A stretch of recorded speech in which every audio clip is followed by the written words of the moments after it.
Luke Mankus is a realtor. He loves what he does. We asked Luke if he had any regrets about moving here in 2011, and he always says, yeah, one regret, and that is he didn't move here sooner. When Luke came here, he didn't know anyone. He didn't know the neighborhoods or anything or anyone besides his daughter, who was 6 years old at the time. So he knows what it's like.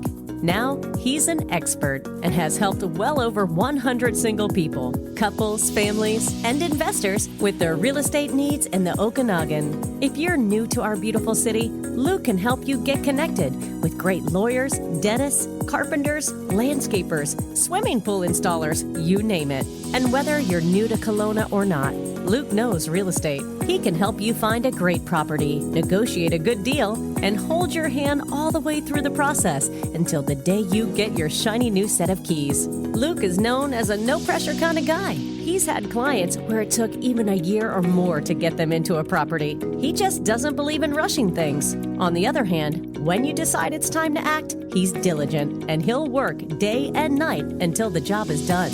Give Luke Mankus a call or a text message at any time. 778-215-4273. Again, that's 778-215-4273. 778-215-4273 to chat with Luke about real estate. So Russ, thanks so much for coming on the show. You came to Kelowna in 2011. So tell us the story of how you got here. Hey Luke, thanks for having me. It's a pleasure to be here today on a nice sunny afternoon. Yeah, it's beautiful. Well, we moved here in 2011 with my wife, and we've got two daughters that moved with us. We bought a property in West Kelowna in 2011, and we moved from Fort St. James. So my wife and I are both pharmacists, and we owned a pharmacy up in Fort St. James, and subsequently sold it and moved down here to eventually start a new career. So, what made you choose Kelowna? Had you visited many times? Yes, yeah. We were frequents of Kelowna. We actually owned a small condo downtown prior to 2011, and we'd come back and forth in the summer as a bit of a retreat. Fort St. James isn't always kind weather-wise. Right. I don't really know Fort St. James. Is that up north? Yeah, a nice little community, fantastic people up there.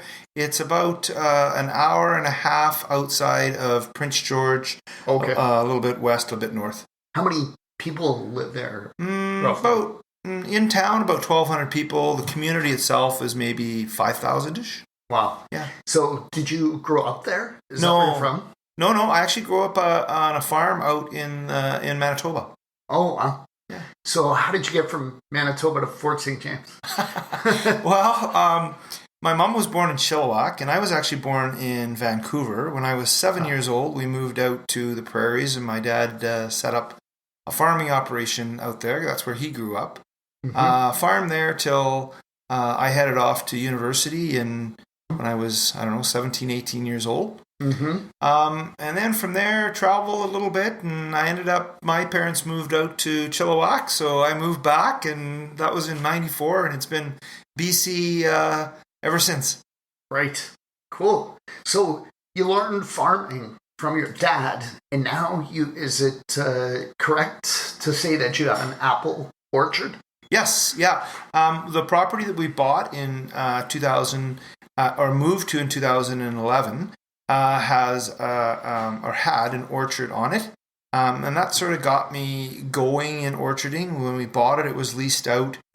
We slowly started farming some of it ourselves, and after that, now we've planted another 2.5 acres of cider apples, and we've got another 5 acres that we're going to plant here in the next year or two.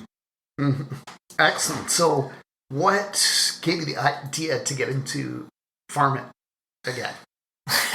So you went from a pharmacist to right?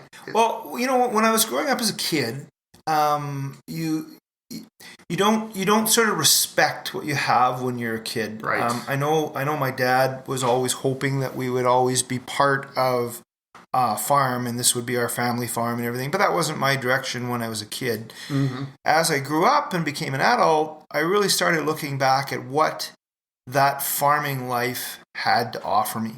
Right. And I wanted my kids to be part of that. And that's partly, why we've done what we've done. Moving back, I love, if I could do that, that's probably one of my favorite things, is being out in the orchard and work in the orchard. I love it. It's like, it's peaceful. It's amazing. There's so many great things we can grow here. What made you choose apples? What was, is it apples? Yeah, 100%. Yeah, it's apples, and really more specifically, my whole, I haven't any interest in growing culinary apples like your galas or your ambrosia, that type of apple. All I am growing and all I want to grow is cider specific apples. Okay. Is it because you love to drink cider, or it's just something you love, or was there a reason that you kind of gravitated towards cider apples? Yeah, 100%. When we bought the property in 2011, we didn't know what we wanted to do with it. Our initial vision was actually a winery. And we just decided to take our time a little bit, learn the industry a bit more, get out there, find out what's happening. And the opportunity for a cider in the Okanagan and in British Columbia in general, it just looked like it was a good move. We've got so many wonderful wineries in the valley, and we didn't have that many cideries, and it's an up-and-coming industry. We already learned how to farm an apple orchard, so it was an easy transition. Yeah. Is it... we had quite a few apple trees. I wouldn't call it an orchard, but we had maybe 15 or 20 trees on our property when I was a kid. And we loved to pick them, and my mom would make, apple pie and all that stuff. I guess the culinary type of apples. But there was a couple of issues I recall as a kid. We had a lot of bees, bumblebees. And if we didn't pick them in time, they would fall on the ground, they would start to rot, and we'd have a lot of bees. And sometimes we'd get stung. Do you have an issue with bees or insects or anything like that? How do you... Not really. I think when the apples start to fall, what we got in our orchard was actually more wasps. The wasps like to start to the apples get high in sugar, and they like to start eating it, and you get the wasps. But not so much. We work with a horticulturist, and part of our goal long term is to move the orchards that we have as cider orchards to truly a sustainable model. We're not quite there yet. We're working on it. Over the next couple of years, we will be there. And what I mean by that is everything that comes off the orchard goes back into it. So when we make when we press our apples in the fall, we turn around and we recycle that pumice with wood chips and horse manure, that type of thing. We make a compost. That compost goes back into the orchard. Our goal with farming is truly no chemicals and a sustainable model. Very nice. So that would include the cores, I guess, of the apples? Yes, yeah. When you crush an apple, it goes through a mill, and a mill is basically just like a big hammer that swings around in a closed unit and pushes that whole apple through a grate. And it comes out as almost like applesauce, a little bit more coarse than applesauce, but fresh. And then from there, it goes through a belt press that turns around and presses it, and we press out the juice. And then what's left over is called pumice. And that pumice is maybe, maybe 10% of the total amount of the apple. And that's what we turn around and we blend back in, and we make a compost with it. Nice. So I don't know really anything about the process. So once you make the pumice and the juice, what's the next step in the process to making that cider? Yep. After we make the juice, We can either elect to ferment it right away, which we're trying more and more to do as we grow. We can also turn around and we can take that juice and we can put it into a 1,000-liter tote, and then we can freeze it. And we work with some local freezers and freeze our juice so that we can pull it out later and continue to ferment and make cider when we're not quite so busy and maybe we have some more tank space. Mm-hmm. Those are really the two things that we do with it after it's pressed. We're kind of lucky, a little bit different than the grape industry, in that we can also store the apples. You can't store grapes. We can store the apples at harvest time and keep them for pressing in the winter. We did a pressing right before Christmas. Oh, nice. So how many different ciders do you sell? Right now, let's see, we have 5 ciders currently from last year for sale. Mm-hmm. Coming into our season in 2019, we'll have a total of 11. Nice. So what is the difference in the process that makes a different flavor? That's all about the apples. Okay. Apples so and the yeast. 11 types of apples? Yeah, we use, let's see, 4 Pink Lady, John Gold, Braeburn, Macintosh. Those are the 4 dessert apples we use. So we have 4 dessert culinary apples that we use. Those apples tend to be quite useful for making cider. And then right now we're harvesting 6 different cider apples. That's what we'll harvest this year and last year. And we've had up to 8 different cider apples. Nice. So it's the type of the apple that gives a different flavor. Is there 100%. anything you can do with the process that affects the flavor? Oh yeah, sure, for sure. And that's a lot depending on the apple too. And if we're having our apple go through fermentation, we can slow down our fermentations. We can keep them moving along quick. A lot of that depends on the type of apple we're fermenting. An apple such as a bittersweet cider apple, we're able to ferment that a little bit slower. It's got more tannins in it, which helps protect it as we're fermenting it. And then we can play around with the different types of yeast we use. A lot of the flavors, whether it be beer, wine, cider, in the fermentation, is your yeast. So your yeast turns around and creates some of the molecules that give you those flavors. I see. So what's the alcohol content, more or less, for your ciders? Anywhere, typically they're around that 6.5%. Okay. We did just do a barrel-aged one here. We had some folks doing a private tasting yesterday. And we've got one that we're a rum plum. So we've co-fermented some rum with some cider apples, and that came out at about 7.2% is the final concentration of alcohol in that. But then we've added it and we've aged it in Jamaican rum barrels, and that's coming out at about 9.5% now. Nice. So it's quite strong. Is that for sale now? Not yet. Another month, and it'll be out there. Oh, I'm excited to try that one. It's good. That's awesome.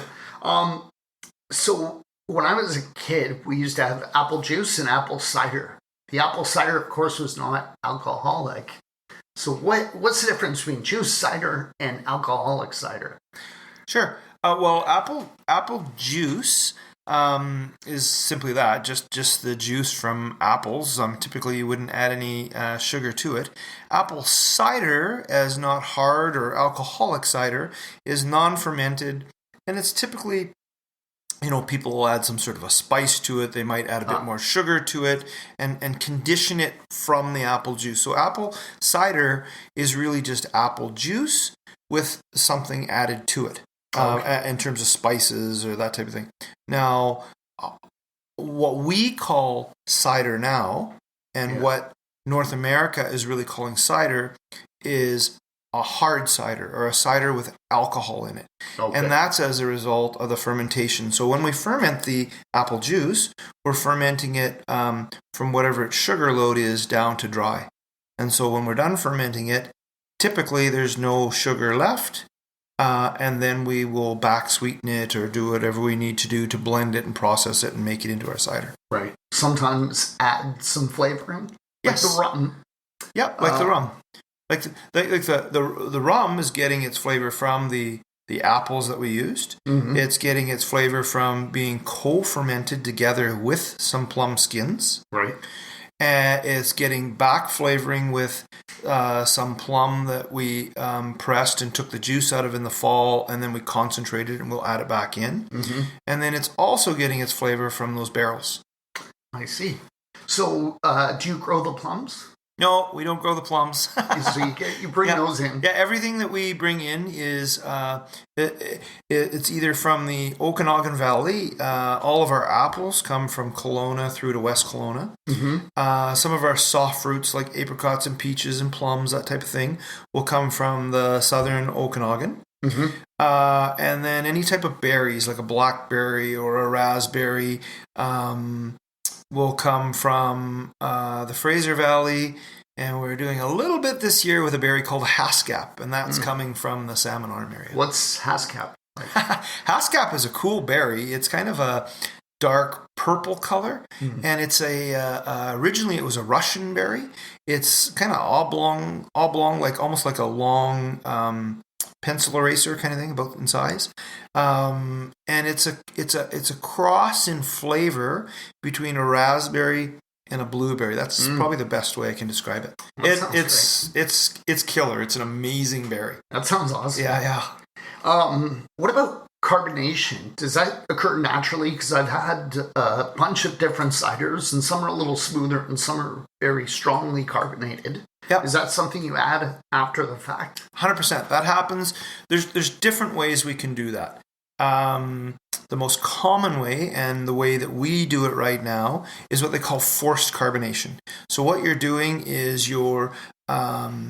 before you bottle, you're moving your cider into a stainless steel, what they call a bright tank, which is just a pressurized vessel. Mm-hmm. So we move it into the bright tank, and then we over a period of about 3 days, we start to add carbon dioxide to it. We bring the temperature down to about 0 degrees Celsius. Mm-hmm. We add the carbon dioxide at about 15 psi, and we slowly carbonate that tank to measured of about 2.7 volumes. That's just a way of measuring the amount of CO2 in the cider. Okay. And that's how we carbonate it. Is that the same for all your ciders? Exact same? No, we kind of vary it a little bit. It depends on what it is. Our classic dry cider, which is very much an English type cider made mostly with the cider apples, we carbonate that a little bit less. Okay. Something like our modern, which is more of a culinary dessert apple, less cider apple, a little bit easier drinking, we carbonate that a little bit more. It really depends on that's kind of a bit of an art. It really depends on when we're in there and we're blending it, and before we bottle it, what is that flavor profile? Because whenever you carbonate, you are also, CO2 is essentially an acid. Okay. So you're increasing the acid feel of that drink by the carbonation. Mm-hmm. You're increasing the mouthfeel by the tingliness. You don't want to overdo it so it's overpowerful. But if it's say something like our modern, which is quite sessionable, people enjoy it when it's hot in the summer, that type of thing. You tend to want that refreshing carbonation in your cider versus say something like our classic. Our classic pairs really well with a lot of different foods like Chinese food or fish and chips or something a little heavier, and you maybe want it a little bit less carbonated. Right. Do you make any ciders that are totally non-carbonated? Not yet. We may in the future. I don't know if our market's quite ready for that yet. They do make still ciders in the UK. I haven't actually seen anybody produce a still cider here in the Okanagan yet. There might be. I just don't know of any. I actually really love it, and they're really hard to find. So I'm just one person. But there may be a niche there because I know it's really hard to find, and I don't know anyone who actually makes those. Totally. No, and I agree. And I don't know if we'll come out with a completely... I've thought about coming out with a lightly carbonated cider. So not completely still, but just very lightly carbonated. That's probably where I would start. Is it a little more difficult to get it to taste correctly? Is that the reason for your hesitation? I think it's partly to do with consumer and expectation. People kind of expect it to be carbonated. Yeah. And the carbonation does add to it. I actually enjoy it carbonated, not really heavily. But you're correct. If anything, a cider that is not carbonated, especially a cider fruit cider, one made with bittersweet, bitter sharp type apples, that type of a cider is really going to let you taste what those apples are all about. Yeah. Well, I'm going to ask you about it in a few months. Maybe put a bug in your ear because I think if you were clear on the labeling, still cider, non-carbonated or something, nobody's going to be shocked. And that's likely something that as we move into this year, we're putting taps in the cidery, we'll do growlers, that type of thing. And that's what we're planning, is to start doing some ciders that are one-offs or a little bit different. And that's probably something we would start by adding in there and see what sort of reception we get with it, that type of thing. So it's only available at the cidery, that type, right? Right. I forgot to ask, the apple skins, are they crushed up with the juice? Yes, 100%. Yep. It just goes through as a whole apple and the juice is pressed out and very little of the skins actually make it into the juice when you ferment. Great. So you've learned from a pretty famous cider maker named Peter Mitchell from England. Tell us about Peter Mitchell, how you got connected with him, and what's great about him. Peter Mitchell is an amazing man. He'll look up at the ceiling a little bit as he's talking, and you can just see the passion in his face, right? Right. His whole bit is he wants as many people out there to learn about cider and cider making as he can, and to do it well, to do it with tradition in mind, and to do it with quality.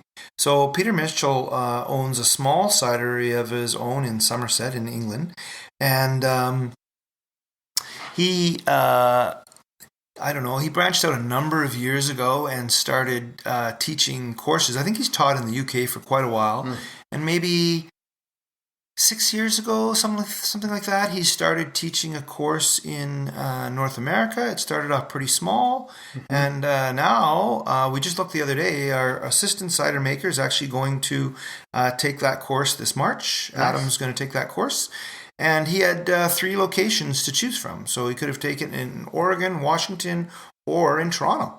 Nice. So Peter has done amazingly well with this course, and he's got a great following. Which location did he choose? Adam's going to go to Washington just because he can drive there. Yeah. It's really beautiful and scenic. And totally. I don't know if the one in Toronto is right in the city, but it can be quite expensive. Yeah, it's flying out there, and just it was so easy for him to go to Washington. So that's what he's going to do. He's taking that in March. Nice. Do you miss the pharmacy business at all?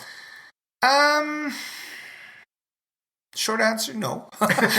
Long answer is there's parts of it I miss, I guess. Overall, not, because I'm still dealing with people. Yeah. I liked the pharmacy business. I enjoyed helping people. Right. I enjoyed that part of it. It kind of got, for me, as I grew older, we owned a couple different pharmacies, or a few different pharmacies kind of thing, and it got to be more of a business and less of helping people. And that's kind of the way the industry was going as well. And I just didn't have that passion for it anymore. So I just decided one day that was enough. I didn't want to do it anymore. My head wasn't in the right place for it. And we decided to sell our pharmacies and move on. Understood. So Truck 59 Ciderhouse, tell us about that. Where is it located? And tell us what it's like. Sure. Truck 59 Ciderhouse sits on 5 acres in West Kelowna. We're at 3887 Brown Road, which is just a little bit south of the Save On Foods complex in West Kelowna. We've got a nice view of the lake. We've got our cider apple planted there. Our cider apple orchard planted there, sorry. Where did Truck 59 come from is kind of when we sold off our pharmacies, I had a year there where I was a little bit bored. Mm-hmm. And I've never been a fireman. We turned around and I purchased a fire extinguisher, and it was more the history of the fire extinguisher and that type of thing. And then I started. My wife thought I was crazy, but buying different pieces of firefighter memorabilia to the point we ended up with 3 fire trucks and a ton of antique firefighter equipment. So when we decided to start the cidery, we didn't know what we were going to call it or what we were going to do. And I just said to Helen, my wife, I said, you know what? I want to make it all a firefighter theme and honor our firefighters and most of all, just let people see this collection because I think it's cool and, you know, I kind of hope some other people think it's cool. Yeah, that does sound very cool. I have to come and check it out. I haven't been there yet. So you offer tastings. Yeah. And a beautiful view of the lake. Yeah, for sure. We've got a full tasting room. Last year, we were just tasting from the bottles that we'd open. This year, we'll have that. Plus, we'll also do growler fills and have tastings from the taps. We've kind of advanced a little bit this year. Last year, we had a food truck up there at the end of the year. This year, the same fellow, Sean from Renegade Kitchen, will be up there every Friday. Awesome. Yeah, I've got to get him on the show. I've had his wife on the show. Oh, yes. She's Megan. She's a home organizer. She's fantastic. So she was on one of the earlier episodes of the show. Both amazing people. And I mean, if you haven't had Sean's creations from his food truck, they're all vegan and it is amazing. Just simply amazing. So Sean will be up there every Friday throughout the year. And then we have 2 other food trucks that will also be up there throughout the year as well. So we should have food trucks up there. Our goal is through Thursday through Sunday this year. Mm-hmm. So is it spring to fall, or is it 12 months of the year you're open? This year it was we opened in June in last year 2018, and we closed October 31st. Okay. This year we're opening up mid-April.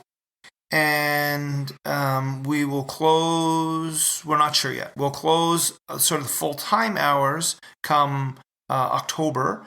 And we might stay open through the winter some hours. You know what? We're just going to play that one by ear a little bit and decide if we want to stay open through the winter months. Yeah. Yeah. So you're expanding your line. You said you're going to have up to 11 different ciders in the near future. Any plans for any other products or any other fruits, like besides what you mentioned? You had some rum made of blueberries, I think you said. Yeah. Rum plum. Rum plum. Yep. Right. But any thoughts of making like a plum cider or a peach cider or anything like that? Well, we can make as part of we're a land-based winery. That's what our license is. So winery, cidery, we fall under the same license.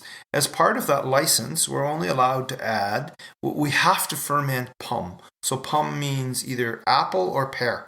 Okay. And then from there, we can add 10% of something else as an additive.